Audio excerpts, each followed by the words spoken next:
नमस्कार, आप देख रहे हैं कैपिटल टीवी का खास शो किस्सा यूपी का। मैं हूं परवीन शेख।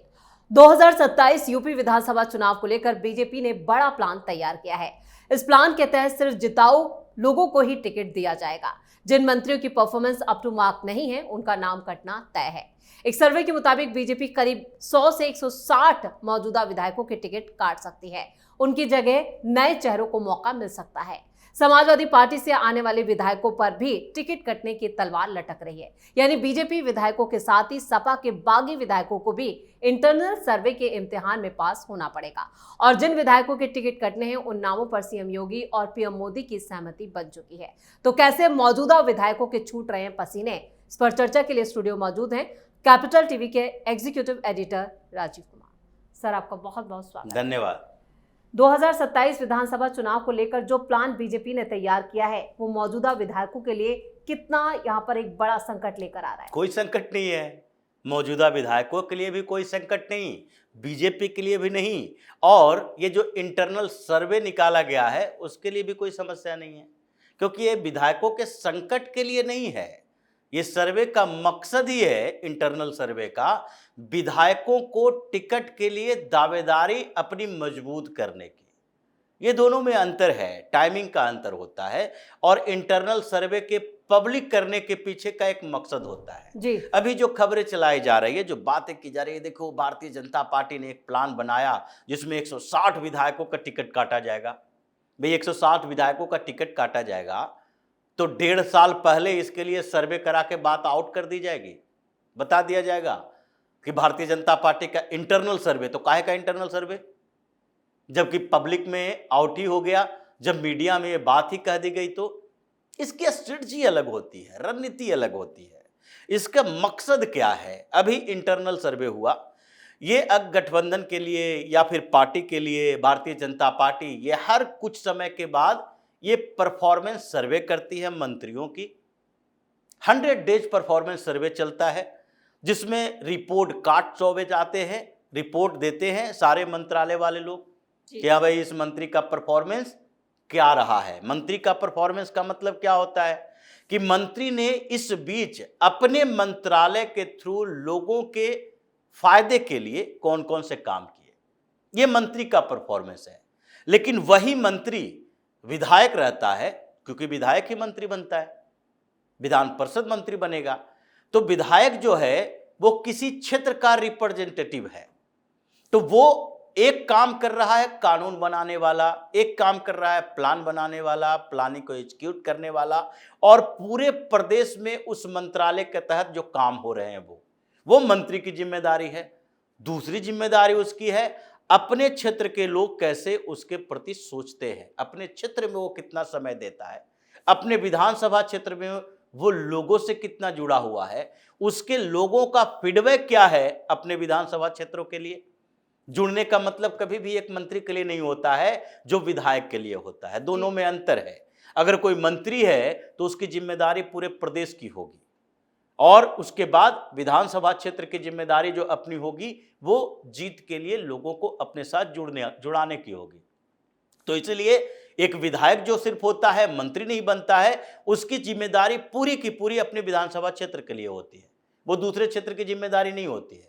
वो आपकी महत्वाकांक्षा है कि अपने क्षेत्र से बाहर भी अपना पहचान बनाए, अपनी पहचान बना के अपना राजनीतिक महत्वाकांक्षा जागृत करें, फिर बड़े नेता बने, एक जिले का नेता बने, 10 जिलों का नेता बने, और उसके बाद आपको मंत्री बनने का, मुख्यमंत्री बनने का जो भी आप परफॉर्मेंस दिखाएंगे उसके अनुसार होगा। तो ये report card Bharatiya Janata party में आते हैं, इंटरनल सर्वे भी भारतीय जनता पार्टी और संघ के लोग भी करते हैं।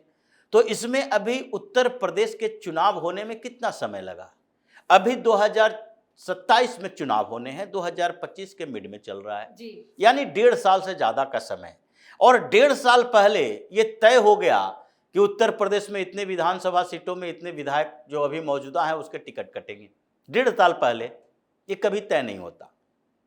ये तय करने के पीछे, ये बात उठाने के पीछे एक मकसद है, क्योंकि जो इंटरनल सर्वे की रिपोर्ट में सामने आ रही है बातें, उसमें साफ तौर पर यह कहा गया है कि विधायक अपने क्षेत्र के लोगों के साथ इंटरैक्ट कम हो रहे हैं, उनके क्षेत्रों से कुछ ऐसी खबरें आ रही है जिसके कारण वहां पर उनके खिलाफ एंटी इनकम्बेंसी है, पार्टी के खिलाफ नहीं है। और एक तरह से वार्निंग दी गई है कि आपके पास 1.5 साल का वक्त है, अपनी परफॉर्मेंस सुधार ले। देखिए, ये प्रेशर होता है, दबाव, कि अगर कोई 10%, 15%, 20% विधायक भी ऐसे हैं जो कि अपने क्षेत्र में ठीक से इंटरैक्ट नहीं कर रहे, चुनाव जीतने के लिए मान कर बैठे हैं कि योगी आदित्यनाथ का कुछ सपोर्ट मिलेगा, कुछ पीएम मोदी का सपोर्ट मिलेगा, भारतीय जनता पार्टी के गठबंधन का सपोर्ट मिलेगा और भारतीय जनता पार्टी के साथ साथ संघ के आउटरीच प्रोग्राम का सपोर्ट मिलेगा।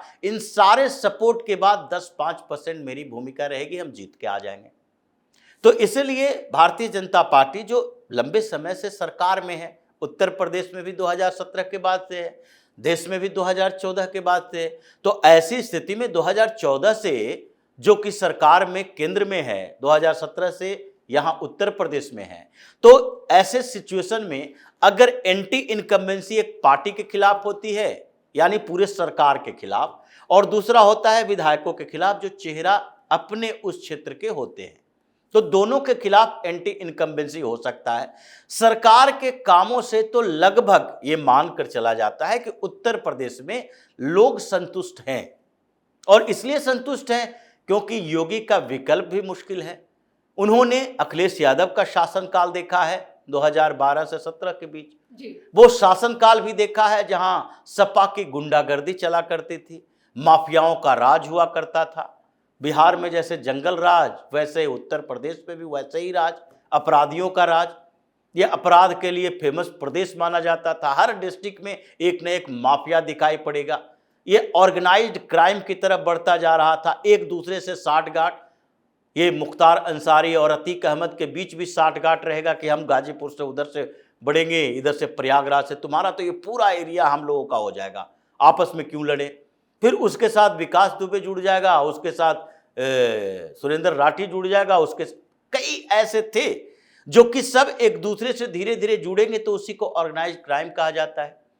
अब वो दौर देखा हुआ है, उसको लगता है कि देखो ये योगी सरकार में लॉ एंड ऑर्डर तो बेहतर है, माफियाओं के खिलाफ कार्रवाई तो हो रही है, ये जितने बड़े बड़े गुंडे अपने आप को अपने क्षेत्र का ये बाहुबली जो कहा जाता था, ये बाहुबली जो थे वो जेल के अंदर दिखाई पड़ रहे हैं। तो इसलिए लॉ एंड ऑर्डर तो बढ़िया है। डेवलपमेंट के काम की बात है तो अखिलेश यादव या मायावती से ज्यादा बेहतर डेवलपमेंट हो रहा है, और 2 जगह पर सरकार है, यानी कि केंद्र से भी उतना ही सहायता मिल रही है, और उसके बाद उत्तर प्रदेश की सरकार भी बेहतर काम कर रही है, इकोनॉमी बढ़ रहा है, ये रेटिंग बढ़ रही है, इन्वेस्टमेंट बढ़ रहा है, दूसरे जो इन्वेस्टमेंट समिट हो रहा है। भाई आपके यहाँ एयरपोर्ट बन रहे हैं नोएडा में, इतने बड़े इंफ्रास्ट्रक्चर का डेवलपमेंट हो रहा है, फैक्ट्री आ रही है नोएडा में ही, अपने आप में इतने जॉब क्रिएट हो रहे हैं जिसमें पीएम मोदी की भी भूमिका है। अगर एप्पल वाले खोलेंगे यही खोलेंगे, अगर सैमसंग वाले, नोकिया, ये सारे मैन्युफैक्चरिंग यूनिट भी खुल रहे हैं, क्योंकि इंफ्रास्ट्रक्चर के साथ साथ ये माफियागिरी खत्म हुआ है। बिजनेस हाउसेस के लिए, बिजनेस के लिए ये अनुकूल स्थिति मानी जाती है जब अफसरशाही बहुत कम हो, कंट्रोल नहीं हो, उसके बाद जब दादागिरी कम हो, रैंसम वसूलने वाले लोग नहीं पहुंच जाए, और उसके बाद तीसरे स्तर पर एक्सेसिबिलिटी बेहतर हो, यानी ट्रांसपोर्टेशन बेहतर हो कि उसके अधिकारी, मीटिंग कुछ भी आए तो ये ना हो कि दिल्ली एयरपोर्ट पर उतरें और जितने देर में वो ब्रिटेन से आया है उससे ज़्यादा समय लग जाए उसको उत्तर प्रदेश के उन क्षेत्रों में जाने में। तो ये बहुत सारे रीजन हैं जो, वो तो सरकार के प्रति एंटी इनकम्बेंसी नहीं दिख रहा है, तो फिर विधायकों के प्रति, चेहरों के प्रति, मेरे क्षेत्र का विधायक मेरे यहाँ नहीं आता, काम नहीं करता, उसके प्रति एंटी इनकम्बेंसी है। तो ये एक प्रेशर बनाया गया है भारतीय जनता पार्टी की तरफ से। कुछ विधायकों के टिकट तो हर साल काटे जाते हैं, ऐसा नहीं है कि सबका performance up to the mark होगा इसलिए उनके काटे जाएंगे। तो अभी 160-70 की संख्या है, इतना संभव नहीं है, लेकिन यह है कुछ विधायकों के टिकट काटे जाएंगे और रिप्लेस करता है। भारतीय जनता पार्टी हमेशा कुछ समय के बाद रिप्लेस करती रही है, दिल्ली में भी रिप्लेस किया, उससे पहले दिल्ली के एमसीडी के चुनाव में तो 250 से 250 सारे कारपोरेटर को रिप्लेस कर दिया था। तो जब जब ये दिखाई पड़ेगा कि जहां जहां ऐसा है, तो उसके लिए एक प्रेशर बनाया गया विधायकों के ऊपर भी कि भाई टिकट तो तुम्हारा भी कट सकता, नंबर तो तुम्हारा भी आ सकता है, सब कंफ्यूज हैं।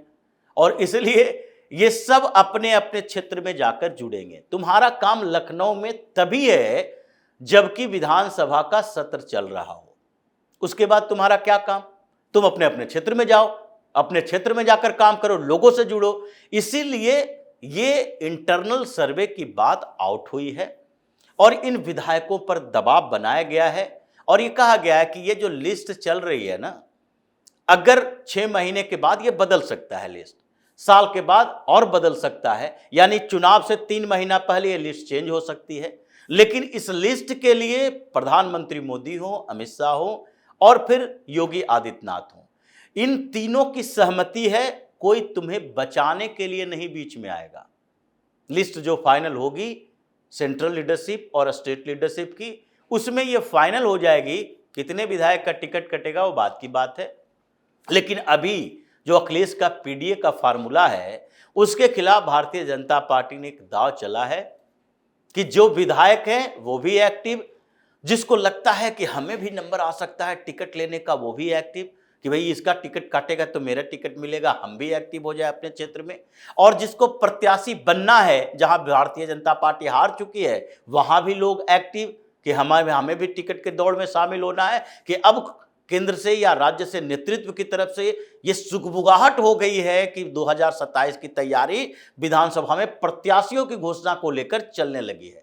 तो ये पूरे संगठन को एक्टिव करने के लिए इंटरनल सर्वे की ये रिपोर्ट बाहर आई है और इसके बाद अभी कुछ समय में देखना है कि जो अगली रिपोर्ट आएगी 3 महीने के बाद, उसमें वो रिपोर्ट में लिस्ट भी बदलेगी और लोग भी एक्टिव ज्यादा होंगे। अभी इस सत्र के दौरान ही एक्टिवनेस दिखी है और उसके बाद कुछ दिन में रिपोर्ट के साथ साथ एक्टिवनेस और भी बदल जाएगी। तमाम जानकारी के लिए और सटीक विश्लेषण के लिए आपका बहुत बहुत धन्यवाद। तो बीजेपी के इंटरनल सर्वे से ये पता चल जाता है कि कौन विधायक अपने क्षेत्र में कितना सक्रिय है और कौन सक्रिय नहीं है। 2017 में मोदी और 2022 में योगी की लहर में कई विधायक चुनाव भी जीत गए। अब बीजेपी इंटरनल सर्वे का उन्होंने फैसला लिया है जिसमें दूसरे दलों से आने वाले विधायक भी शामिल हैं और वो ये ना सोचे कि उनका टिकट पक्का है, वो भी इंटरनल सर्वे में पास होंगे तभी उन्हें टिकट मिलेगा और इसके लिए ये दबाव बनाया गया है कि वो अपने अपने क्षेत्रों में और सक्रिय हो जाए। इस खास शो में इतना ही। वीडियो कैसा लगा कमेंट करके अपनी राय जरूर दें। वीडियो को लाइक करें, शेयर करें और कैपिटल टीवी को सब्सक्राइब जरूर करें। धन्यवाद।